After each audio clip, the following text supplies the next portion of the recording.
როდის უნდა დავიწყოთ ბავშვისთვის აი სრულად დამოუკიდებლად ესე რომ ვთქვათ ინიციატივების აღება როდის უნდა დაიწყოს ბავშვმა როდიდან აღარ უნდა შეუშაოთ ხელი განვითარება ფსიქოემოციური არ არის იზოლირებული ხო სინქრონში მიდის ჩვეულებრივ ფიზიკურ ზრდასთან და ზრდა განვითარებასთან ხა ჩვენ გვაქვს ასეთი პროცესები მიელინიზაციის როდესაც უკვე ის ნატიფი მოტორიკა იწყებს ამუშავებას თქვენ წარმოიდგინეთ ეს ნატიფი მოტორიკის ამუშავებაც ინდივიდუალური პროცესია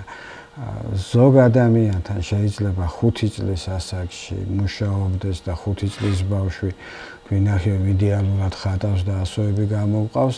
მაგრამ ზედაზღვარი არის 8 წლის ასაკში შეიძლება 8 წლამდე ვერ ამუშავდეს არანაირად არ ნიშნავს იმას რომ ის ვისაც 5 წელში ჩაერთო ეს უნარები ცხოვრებაში უფრო წარმატებული იქნება ვიდრე ის ვისაც 8 წლის ასაკში ჩაერთო